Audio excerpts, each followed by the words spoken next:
그 몇 주 전 그 교회에서 어느 한 분이 저에게 그러시더라고요. 목사님, 청년들과 온두라스 선교 잘 다녀오세요. 또 얼마 전에도 어떤 집사님이 그러시더라고요. 목사님, 청년들과 가서 카타르에 가서 은혜 많이 받고 오세요.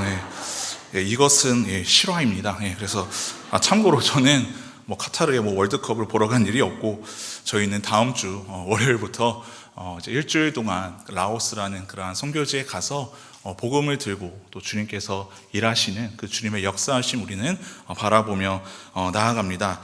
이러한 온두라스 그 카타르 사건을 제가 겪으면서 주님께서 그러한 마음을 주시더라고요. 양우영 목사야, 어디 가는 게 뭐가 중요하냐? 나와 함께하는 것이 중요하지. 주 예수와 동행하니 그 어디나 하늘나라.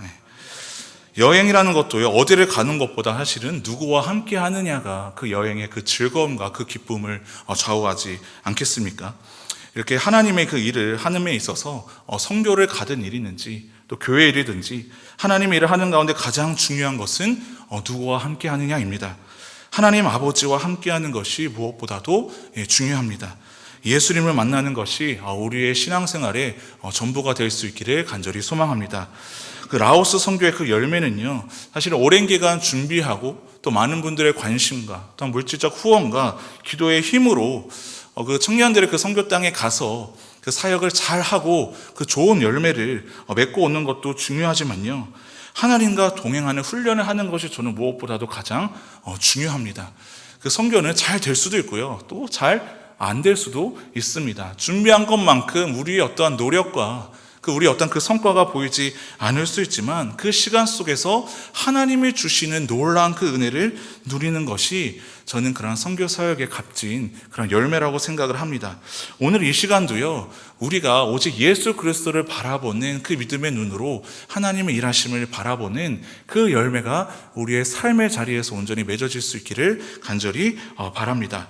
그 주님을 바라보는 믿음의 눈으로 이 선교팀을 통하여서 소수의 인원이 가지만요, 이 선교팀을 통해서 그 공동체가 살 수 있고요, 그 가정이 살아날 수 있고요, 우리 교회와 이 지역사회가 오직 하나님의 그 놀라운 충만한 그 능력과 그 은혜로 채워줄 수 있기를 간절히 바랍니다. 그렇기 때문에 우리가 주님을 바라봐야 되는 그 이유가 분명한 것이죠. 주님을 우리가 왜 바라봐야 합니까? 하나님께서 우리에게 주신 그 사명, 그 사명이라는 것은요, 단순히 우리의 어떠한 일이 아니라, 어떠한 의무감이 아니라 하나님께서 우리에게 이루어라고 하신 그 복음의 사명, 구원을 이루어야 하는 그러한 사명입니다. 이미 우리 구원받은 우리들이지만요, 그리스도인은 언제나 주님께서 날마다 그 구원을 이루라고 하셨습니다. 그 사도 바울 선생께서도요, 빌립보서에서 두렵고 떨림으로 너희의 구원을 날마다 이루라.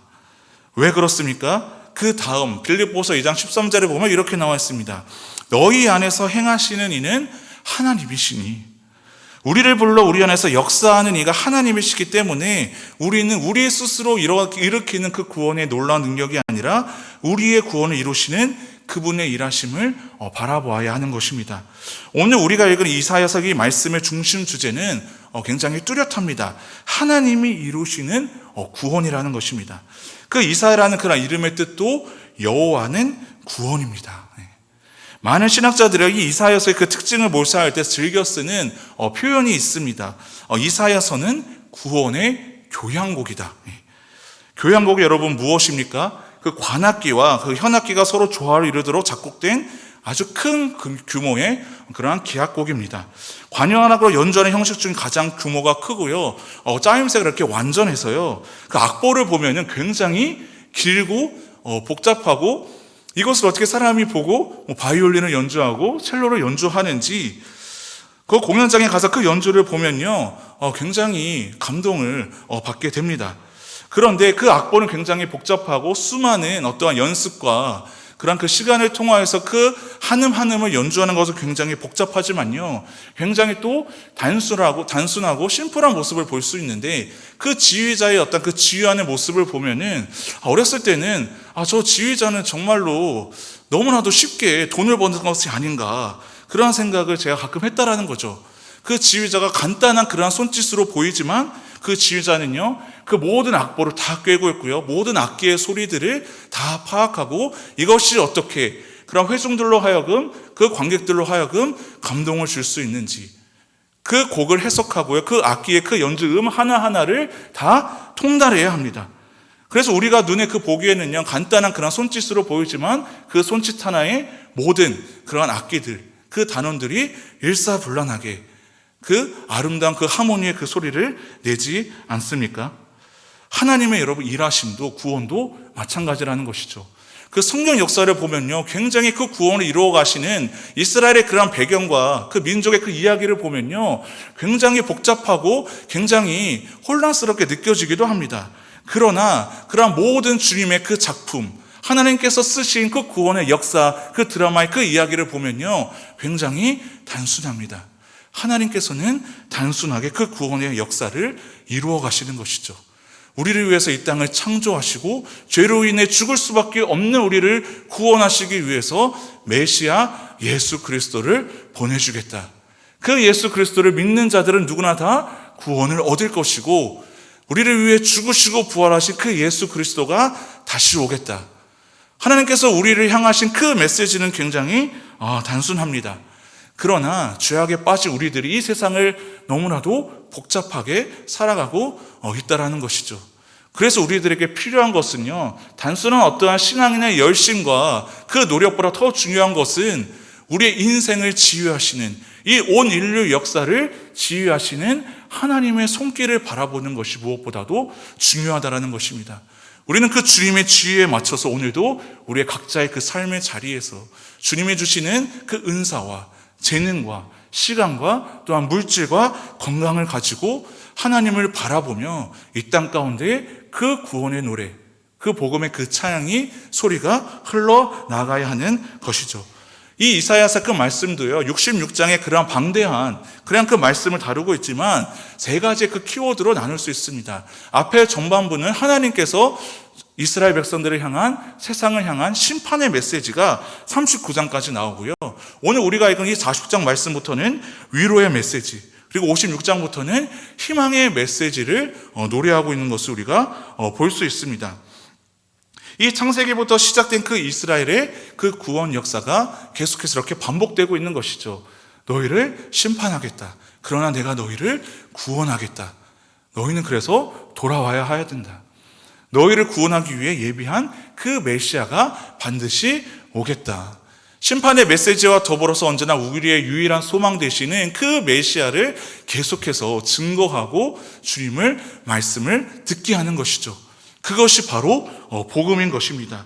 그 이사야 1장부터 39장까지는 심판의 메시지가 강조되다가요, 우리가 읽은 40장 말씀 1절부터 읽진 않았지만 이렇게 위로의 메시지가 백성들에게 들려집니다. 1절 말씀입니다. 너희의 하나님이 이르시되 너희는 위로하라. 내 백성을 위로하라.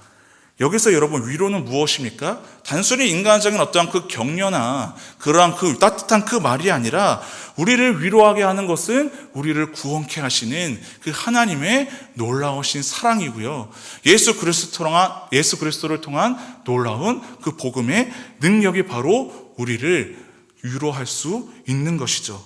이 위로의 씨앗은요, 어디에 뿌려지는가? 바로 역경의 토양에 뿌리를 내리는 것이죠. 우리의 마음은 언제나 완악하고요, 우리의 마음은 언제나 황폐할 때가 참으로 많이 있습니다. 이 세상 가운데 치기도 하고요, 이때 당시에 이스라엘 백성들은 세계 그 민족 그 열강에 치이는 그런 삶을 살면서 지금 나라를 잃어버리기 직전에, 그 일보 직전에 황폐한 그 땅 가운데 있지만 그곳에 뿌려지는 그 복음의 씨앗은 분명한 위로의 씨앗이라는 것이죠. 우리의 그 삶이 무너지는 것 같을 때 우리는 날마다 그 하나님께 그 위로를 구해야 하는 것입니다. 바로 하나님께서 우리를 품어주시고 그 문제를 해결해 주실 때도 있지만요, 그 우리의 그 마음밭에 뿌려지는 그 위로의 씨앗, 참된 위로는 여러분 무엇입니까? 주님께서 우리에게 약속하신 그 말씀, 그 예수 그리스도께서 우리를 구원해 주시겠다는 그런 복된 그 소식, 바로 열매를 맺지 않을 때가 참으로 많이 있습니다. 그러나 우리의 마음밭에 그 말씀이 뿌려지고요, 그 말씀에 반응하여 오늘 매일매일 예배의 자리 가운데 나오고 기도를 올려드린 그 시간을 통해 우리는 주님이 주시는 그 위로의 열매를 우리는 맛볼 수 있는 것이죠. 그래서 우리는 날마다 우리의 말씀을 들어야 하고요, 그 말씀에 반응하여 간구해야 되고요, 기도해야 되고요, 일단 주님이 주시는 그 은혜가 충만한 그 성도들은 봉사의 자리, 섬김의 자리에 나아갈 수 있는 그 은혜를 하나님께서 우리에게 주신다는 것이죠. 이것을 가능하게 하시는 분은 바로 위로의 하나님, 약속의 말씀으로 오늘도 우리에게 주님의 음성을 듣게 하시는 주님의 그 놀라운 능력이 먼저 우리 안에 세워져 있어야 되면 우리는 믿고 바라보아야 하는 것입니다.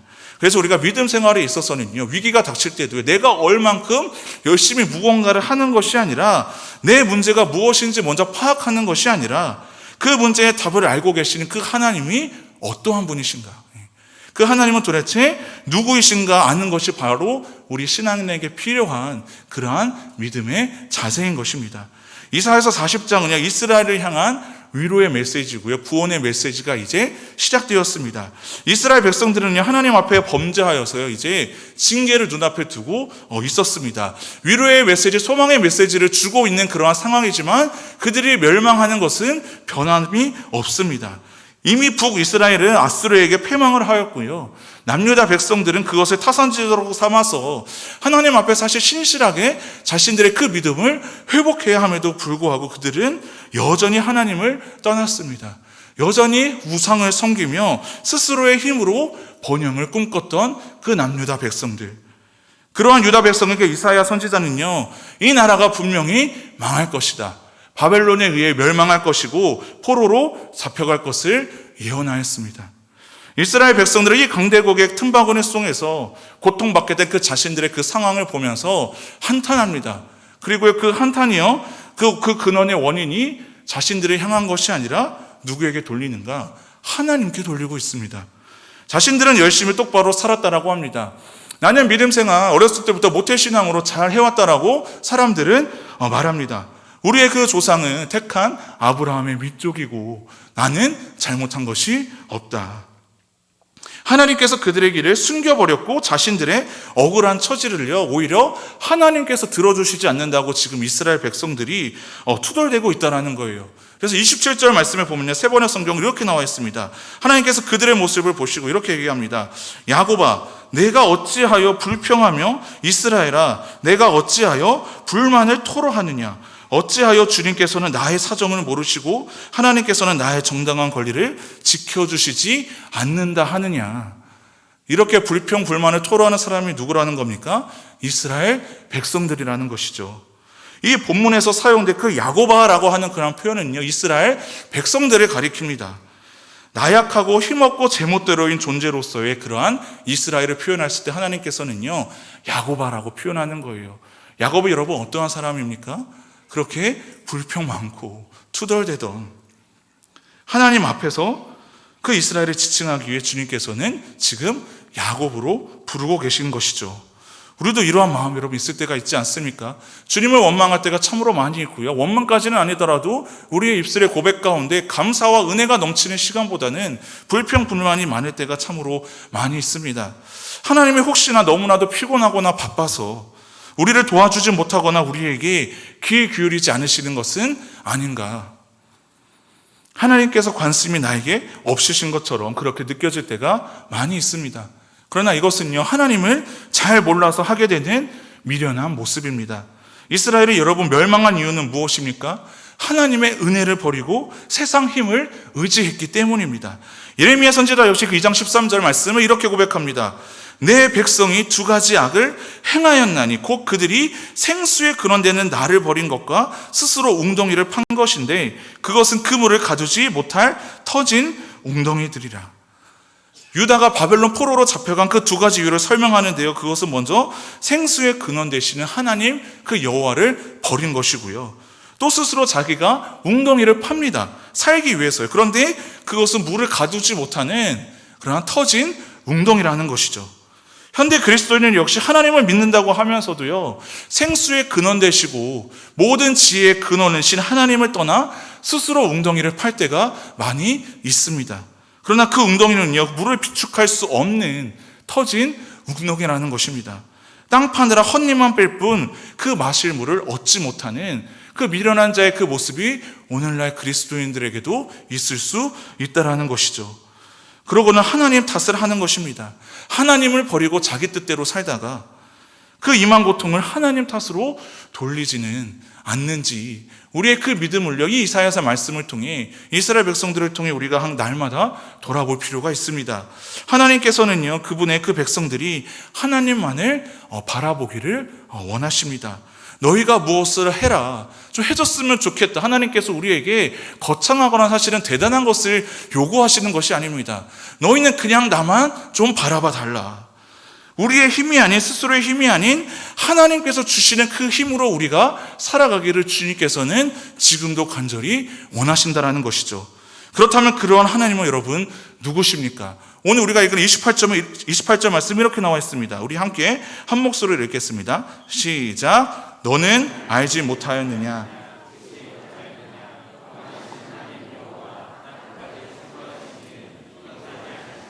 곤비하지 않으시며 명철이 한이 없으시며.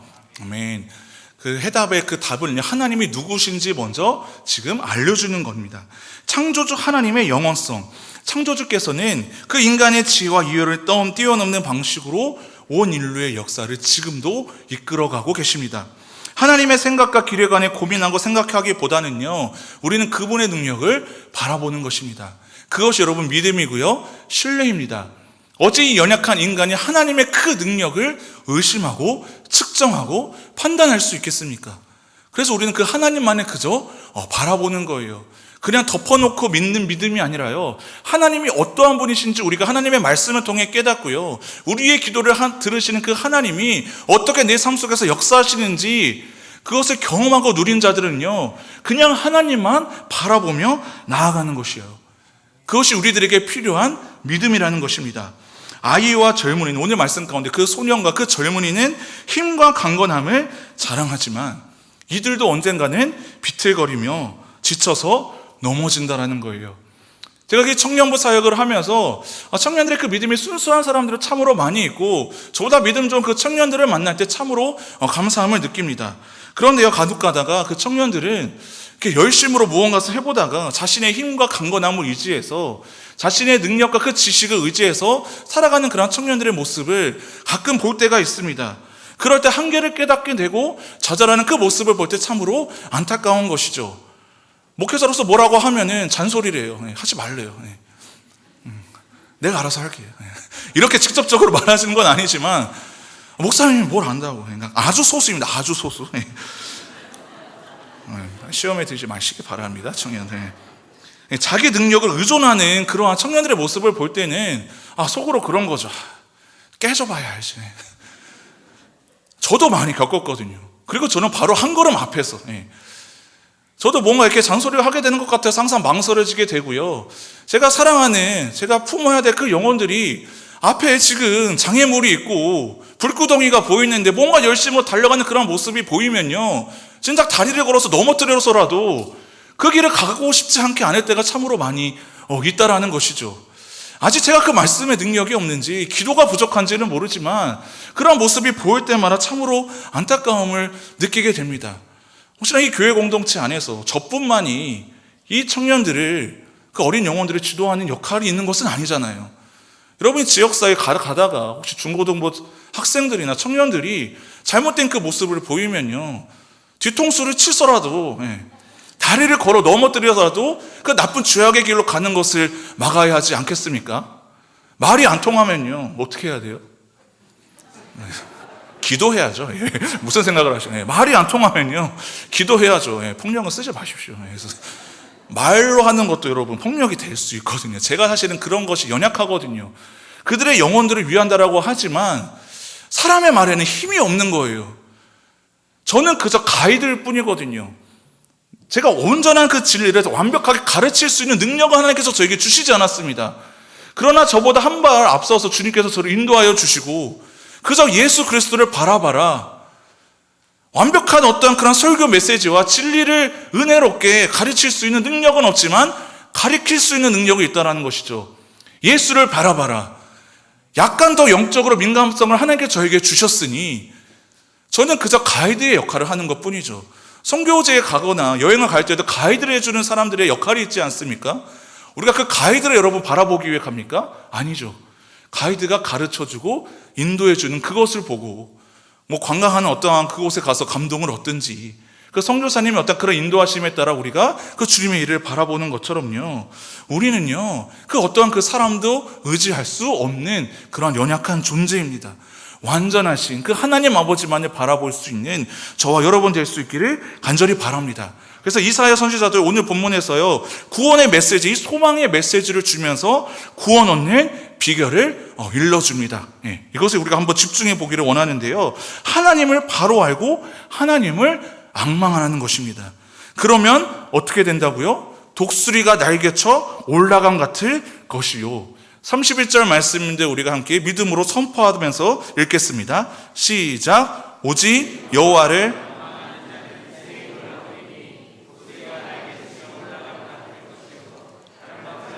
곤비하지 아니하겠고 걸어가도 피곤하지 아니하리로다. 아멘. 여기서 독수리가 날개치며 올라감 같을 것이요. 성경 그 원어를 보니까요, 이 날개치며라는 그 단어가 동사가 아니더라고요. 명사로 사용이 되었는데요, 원어대로 하면요 이렇게 뜻풀이를 할 수 있습니다. 독수리 날개 같을 것이요. 원어의 의미를 살려 의역한다면 독수리 날개를 펴 바람을 타고 위로 올라가는 것 같으며, 누가 그렇다고 합니까? 여호와를 앙망하는 자는. 독수리가 여러분 하늘을 나는 모습을 우리가 뭐 한국에서는 보기가 극히 드물지만 어떤 뭐 영화나 다큐멘터리에서나 뭐 TV에서 보면요, 그 날개를 활짝 펴고 드높은 창공을 유유히 그 나르는 그 모습을 한번 생각을 해보십시오. 그 목표물이 포착되면요 순식간에 쏜살같이 내려와서 먹이를 잡는, 그리고 또 하늘로 솟구치는 그런 독수리의 멋있는 그러한 모습, 날개를 거의 움직이지 않고도 창공을 멋지게 날아가는 그런 모습을 우리가 기억할 수 있습니다. 몸집이 크고 날개 힘도 세니까 저렇게 높이 날 수 있다라고 생각할 수 있을지 모르겠지만, 독수리는 날개를 폈을 때 그 자신의 그 몸 길이가 2.5m에서 3m를 넘는다라고 합니다. 무슨 말인가? 그 독수리는 날개를 폈을 때 날 수 있도록 그렇게 최적화된 어떠한 신체 구조는 아니라는 것이죠. 날개가 크고 육중해서 하늘을 날게 적합하지 않은 구조라고 해요. 독수리보다는 오히려 보잘것없어 보이는 그런 작은 새들 있잖아요, 참새들. 그것이 더 오히려 날개에 더 좋은 신체 구조, 몸이 가벼운 그러한 구조가 참새라고 합니다. 오히려 날개가 작고 가벼워서 날렵하게 움직일 수 있다라고 하는 것이죠. 그런데 독수리는요, 이러한 신체적인 약점에도 불구하고 어떻게 높이 비행할 수 있는가? 그 이제 학자들의 얘기는요, 그 독수리가요 상승 기류를 활용해서 그렇게 날 수 있다라고 합니다. 수평으로 움직이는 공기의 바람을 우리는 무엇이라고 합니까? 바람이라고 합니다. 수직으로 움직이는 공기의 흐름을 무엇이라고 합니까? 기류라고 해요. 기류. 높낮이 같게 수직으로. 그 상승 기류란 말 그대로 기류가 아래서 위로 올라가는 곳. 그것을 그 독수리가 찾아서 그래서 큰 날개를 펼치기만 하면요, 그 날갯짓을 하지 않고도 창공을 유유히 날 수 있다라는 것이죠. 그 상승기류에 생기는 그 원인은 여러 가지가 있는데, 낮 동안 지표면이 태양에서 이렇게 뜨거워져서 그 공기가 온도가 문과라서 잘 몰라요. 그래서 그 윗부분보다 높아지고 가벼워진 공기가 이렇게 히터를 틀면 뜨거운 공기가 위로 올라가잖아요, 그렇죠? 이때 발생하는 것이 상승기류라는 거예요. 그 밖에도 산의 경사면을 따라 바람이 불 때나 뭐 그렇다라고 해요. 바람이 바다에서 뭐 육지로 불 때 태풍과 같은 강력한 저기압의 중심부에, 그대로 읽어드릴게요, 상승 기류가 발생하는 것으로 알려져 있다. 그러니까 한마디로 독수리는 날개에 부적합한데 이러한 상승 기류를 잘 활용해서 날 수 있다는 것이죠. 그럼 반대로 이 독수리는 여러분 무엇을 의지하는 겁니까? 자신의 큰 날개를 의지하는 것이 아니라 상승 기류를 찾아다니면서 그 상승 기류를 의지하는 거예요. 그 힘을 적극 활용한다라는 것이죠. 그 결과 다른 새들은 감히 범접할 수 없는 높이에서 오랜 시간을 비행하지만 그 독수리는요 결코 피곤하지 않다라는 거예요. 이것을 이사야 선지자가 이 독수리 날개쳐 올라간 같은 것이라는 그러한 표현을요, 여호와를 앙망하는 자들, 나의 연약한 신체적인 약점이나 내가 가지고 있는 어떤 환경인 그 한계에도 불구하고, 그럼에도 불구하고 그 믿음의 상승 기류를 찾아서 여호와를 앙망하는 자들은 그러한 비상을 할 수 있다라는 것이죠. 어떤 사람들이요? 전능하신 여호와 하나님을 바라보는 자들. 그런데 세상 사람들은 어떻게 합니까? 자기가 날갯짓을 부지런히 하게 한다라는 거예요. 누구처럼요? 참새처럼. 참새처럼 바쁘게 아침에 일찍 일어나는 새가 피곤함에도 불구하고 먹이를 많이 먹는데요. 세상 속담에도 그렇지 않습니까? 부지런히 살아야 된다. 열심히 살아야 된다. 무슨 그것이 잘못된 것은 물론 아닙니다. 우리 그리스도인들은 더욱 세상 가운데 성실하게 살아야 되고요. 열심히 노력하면서 살아야 되고요. 공부도 열심히 해야 되고요. 직장에서 정말로 모범을 보일 만큼 열심히 살아가야 한다는 것은 분명합니다. 그런데 그 힘의 원동력이 어디에서 오는가? 우리의 날갯짓이 아니라 여호와를 앙망하는 그 자리에서 나에게 힘을 주시는 하나님 아버지를 바라보는 그 열심으로 우리가 살아갈 때에 독수리 날개쳐 올라감 같을 것이요. 우리가 힘들게 날갯짓해서 바쁘게 움직이는 그런 참새와 같은 인생이 아니라 창공을 유유히 떠다니며 하나님과 함께 동행하는 그러한 지혜가 우리들에게도 필요하다라는 것입니다. 누구에게나 약점은 있습니다. 하늘의 제왕이라고 불리는 독수리도요, 그 신체적인 결정적인 그 결점이 바로 날개였습니다. 약함에도 불구하고가 아니라 그 약함을 그 독수리는 사용합니다. 하나님 아버지께서도요, 우리의 그 약함을 사용하신다는 것이죠. 내가 약할 그때에 곧 강함이라. 그 약함을 고쳐서 사용하시는 것이 아닙니다. 저도요, 사실은 그 약점을 고쳐야 된다고 저는 생각을 했어요. 우리 인간이 연약하니까 내 약점을 바라보게 하시는 그 하나님 앞에서 이 연약한 점을 고쳐서 하나님 보시기에 내가 더 귀하게 사용되어져야 하지. 올 한 해 1년 동안 그 청년부 그 사역을 하면서 항상 그 한계를 경험하게 됩니다. 그래서 제가 젊은이 예배 때도 이러한 설교를 한 적이 있거든요. 이 엘로힘 청년부 공동체가 나는 너무나도 좋다. 근데 단 한 가지 아쉬운 것이 있다면 담당 목사가 양우 형인 게 너무 아쉽다. 뭐 공감의 웃음이세요? 왜 웃으세요? 그러니까 제가 이제 청년 사역에 어떤 경험도 없고요. 이렇게 연륜도 없고, 이렇게 말씀도 이렇게 잘 못 전하고, 이렇게 청년들은, 이 얘기 그만해야지. 늘 항상 이렇게 인자하고 좀 이렇게 자비롭고, 좀 예수님 닮은 모습이 저에게 좀 있어서 청년들이 좀 따라왔으면 좋겠는데, 안 따라와요. 그래서 마음이 안타까운 거예요. 그래서 내 연약한 점들을 이 청년들을 통해 하나님께서 보게 하시는 거구나. 이것을 잘 고쳐야 되겠다. 좀 보완해야 되겠다. 그래서 어디 성경 공부도 나가려고 한번 노력도 해보고, 어떻게 하면 청년 사역을 잘할 수 있는지 주변 사람들한테 물어보기도 하고요. 청년들 한 사람의 목소리를 기울여서 조금 더 이 공동체에 필요한 사역자로 내가 좀 다듬어지고 세워질 수 있었으면 좋겠다. 근데 1년이 지났는데 발전이 없습니다. 왜 이렇게 웃으세요? 여전히 그대로일 것 같은 것처럼 느껴집니다. 제가 자기 비하를 하는 게 아니라, 제가 자존감 높거든요. 이렇게 자기 비하를 하는 것이 아니라, 근데 그게 저의 날갯짓이더라고요. 내가 내 약점을 바라고 이것을 고치려는 것조차의 그 열심도요, 하나님이 바라보게 하신 것은 그것을 고쳐라가 아니라, 그렇기 때문에 너는 나를 바라봐야 돼. 하나님께서 그것을 주셨는데 그거를 최근에 깨닫게 해주신 거예요. 그래서 최근 몇 주 전에 이러한 깨달음을 주셨습니다. 하나님, 이 청년부 공동체가 너무 좋은데, 이 김포성문교회가 너무 좋은데, 이 공동체를 섬길 수 있는 것 자체가 너무 감사합니다. 저의 능력과 저의 힘은 변한 것이 없습니다. 그런데 하나님께서 저의 믿음의 시선을 바꾸는 것이죠. 너는 그대로지만 이 공동체를 맡긴 나를 바라봐라. 내가 너를 기대하는 마음으로 이 공동체를, 이 사역을 맡긴 것이 아니라, 너는 여전히 연약하고 너는 여전히 부족하지만 나를 바라보고 여호와를 앙망하는 자의 그 힘으로 너가 그 사역을 감당하면 내가 믿음의 상승기류로 너를 세워줄게라는 그 주님의 그 위로하심이 느껴지는 것이죠. 그 다음 주 라오스 단기 선교를 준비하면서 수많은 시간과 에너지와 물질을 사용하여서 준비하였습니다. 많은 기도가 모여서 성도님들의 관심과 기도로 이 사역이 이루어진다는 것을 저는 느끼고 있습니다. 물질의 후원도 너무나도 풍족하게 채워주셨어요. 더 이상 후원 안 하셔도 돼요. 근데 이제 말리지는 않을게요. 근데 그만큼 하나님의 놀라운 일하심, 그 많은 성도님들이 기도해 주시고 후원해 주시는 이유가 무엇입니까? 그저 우리를 격려해 주기 위해서요? 아니죠.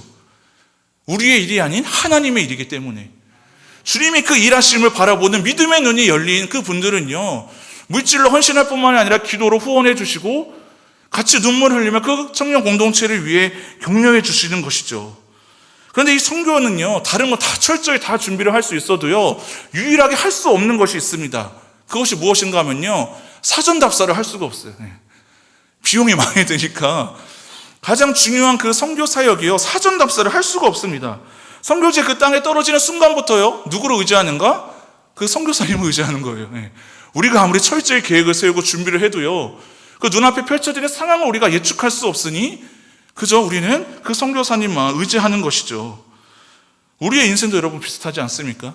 우리의 인생도요, 사전 답사가 없어요. 미리 우리가 살아본 인생이 아니지 않습니까? 40이 되고 50이 되고요, 50이 되어도 그 인생은 처음 살아본 인생이라는 것이죠. 인생의 선배들의 조언을 듣기도 하고요, 책을 우리가 보고 또 공부를 해도 영향을 받아도요, 지금 살아가고 있는 그 인생, 우리는 처음 살아본 인생이라는 것이죠. 그래서 우리는 살아보지 않은 인생이기 때문에 우리의 삶의 주인 되시는 그 하나님을 우리가 붙들고 오늘 하루를 살아가는 것이고, 우리의 그 삶을 하나님께 드리는 것 아니겠습니까? 이미 살아보지 않은 인생이기 때문에 당연히 우리는 부족합니다. 무너지게 될 때도 있고요, 흔들리게 될 때도 있습니다. 선교도요, 아무리 잘 준비를 해도 예상치 못한 변수가 있고요, 위기가 있습니다. 그럴 때 우리는 어떻게 해야 됩니까? 위기를 우리는 대처할 수 있는 능력이 없어요. 그때 하나님을 바라보는 것이죠. 자신의 그 약점과 무능력함이 우리를 불행하게 하는 그러한 조건이라고 우리가 생각하지 않았으면 좋겠습니다. 그런 약점을 가지고서도요, 그 능력을 키워서 우리가 뛰어난 사람이 되려고 애쓰는 것이 아니라, 여호와를 앙망하는 자는 독수리 날개쳐 올라감 같을 것이요. 그 믿음의 상승기류를 여러분 만나는 곳이 어디겠습니까? 바로 이 주님을 경배하는 예배의 자리고요, 주님의 뜻을 간구하는, 주님의 뜻을 구하는 기도의 자리고요, 이 예배의 그 자리 가운데 우리가 믿음의 상승기류를 만날 수 있기를 간절히 바랍니다. 내 능력과는 비교할 수도 없는 큰 힘이나 그 지혜를 받아들이는 그 기회, 하나님의 말씀에 순종하는 이 예배의 자리, 그 믿음의 자리 가운데 나올 때에 우리의 그 연약한 날갯짓이 아니라 그 상승기류를 만나서 우리를 날게 하시는, 그 창공을 유유히 날 수 있도록 인도하시는 그 주님과 함께 동행하는 삶을 살아가는 저와 여러분 될 수 있기를 간절히 바랍니다. 어렵기에 자신을 솟구쳐 오르게 하는 강한 상승기류의 힘이 우리들에게 이제 필요합니다. 29절입니다. 피곤한 자에게는 능력을 주시며 무능한 자에게는 힘을 더하시나니. 누가 그렇게 하신다고요? 하나님 아버지. 그 여호와 하나님이 바로 우리의 아버지가 된 것을 우리는 너무나도 기뻐해야 할 줄 압니다. 그런데 멀리 있는 하나님을 우리가 착각할 때가 참으로 많이 있어요. 하나님의 사랑이 느껴지지 않고요, 하나님의 그러한 능력이, 하나님의 그 손길이 느껴지지 않을 때에, 그때 우리는 어떻게 해야 됩니까? 그 비행기도 여러분 날 때도, 이륙할 때도요, 가장 많은 시간을 소요하는 시간이 언제입니까? 그 연료를 채우고 정비를 하고, 그 이제 날기 위해서는 이제 수많은 그 에너지가 가장 많이 든다라는 것이죠. 우리가 아직 날지 못하는 그러한 주저앉는 자리에 여러분 있는 것 같습니까? 그러면 무엇으로 채워져야 됩니까? 말씀으로 채워져야 되는 것이죠. 성령의 그 기름 부으심으로 채워지고요, 기도의 그 능력을 우리가 날 수 있도록 우리의 영적 상태를 점검하는 것이죠. 그리고 그 한 번의 날갯짓으로, 그 예배의 자리를 통하여서 여러분, 한 번의 그 예배를 통해서도요, 한 번의 기도를 통해서도요, 한 번의 그 하나님의 그 말씀에 반응하는 큐티의 시간을 통해서도요, 우리의 그 영적 비상을 일으킬 수가 있습니다. 그것을 많이 쌓아둔다고 되는 것이 아니라, 한 번 주님께서 그렇게 일으키시면 그 살아난 그 영혼들이 그 믿음의 상승기류를 만날 때 우리를 날게 하시는 그 주님의 일하심 우리가 다시 한번 경험하고 회복된다는 것이죠. 2022년 우리의 그 표어가 기적이었습니다. 이제 우리가 회복되는 것 같고요, 하나님의 주신 은혜가 충만해지는 것 같습니다. 올 한 해 2023년은요, 하나님의 말씀으로 충만해지는 그런 한 해가 될 수 있기를 간절히 바랍니다. 그리고 회복을 넘어서 영적 부흥을 경험하고 바라보는, 회복을 넘어 부흥의 길로 나아가는 그런 저와 여러분 될 수 있기를 간절히 소망합니다. 이 높이 비상하는 그 믿음으로 되려면요, 반드시 무엇을 타야 된다고요? 그 믿음의 길, 상승기류, 성령의 기류를 타야 하는 것입니다. 오늘 이 밤 성령님에 의지하여 기도할 때에 연약한 우리의 믿음이 회복되게 하여 주시옵소서. 회복을 넘어 부흥을 경험할 때에 죽었던 영들이 살아나고, 이 선교 사역을 통하여서 엘로힘 청년부가 살아나게 하여 주시옵소서. 다음 세대가 다시 비상하고 회복될 수 있도록, 부흥할 수 있도록 도와주시옵소서. 우리의 가정이 회복되게 원하는 그런 마음으로 시작과 함께 우리가 찬양하고 기도하기를 원하는데요, 시선이라는 그러한 찬양입니다. 시선. 모든 시선을 주님께 드리고 살아계신 하나님을 느낄 때 내 삶은 주님의 역사하심이 되는 것입니다. 독수리는 높은 하늘을 날면서도 그 먹잇감을 응시하는 것을 놓치지를 않습니다. 우리는 여러분 높이 날아야 되는데요, 우리가 인정받기 위해 높이 나는 것이 아니라 먹잇감을 포착하라는 거예요. 우리의 먹잇감은 여러분 무엇이겠습니까? 하나님께서 나에게 붙여주시는 그 영혼들, 아직 주님을 알지 못하는 그 영혼들이 우리의 가정 안에 있고요, 우리의 공동체 안에 있고요, 여전히 코로나 기간 가운데 예배가 회복되지 못한 그 영혼들이 여러분 있다라는 것이죠. 그들을 하나님께서 우리에게 바라보게 하시는 거예요. 믿음의 상승기류를 만나서 성령의 기류를 타고 하나님과 동행하는 자들에게 보여주시는 그 한 영혼들이 있습니다. 잃어버린 그 영혼을 향해서 우리가 주님의 그 복음 들고 나아갈 때에, 이 비록 라오스 땅이요, 사회주의 국가에서 우리가 언어적인 어떤 그 복음의 그 전도 행위는 할 수는 없습니다. 그러나 하나님을 우리가 믿음의 눈으로 바라보면 우리를 통하여서 역사하시는, 우리의 삶을 통하여서 일하시는 그 하나님의 그 놀라운 그 복음의 사역, 그 하늘의 그 꿈을 우리가 꾸게 하여 주시옵소서. 주님 내게 맡겨진 그 영혼을 바라보기를 원합니다. 나의 연약한 날갯짓이 아니라 나를 비상하게 하시고 나를 일으켜 세우시는 그 여호와를 앙망하는 자가 될 때에 독수리 날개 올라감 같은 놀라운 회복의 역사가, 부흥의 역사가 우리 공동체 안에 일어날 수 있기를 간절히 바랍니다. 찬양하겠습니다.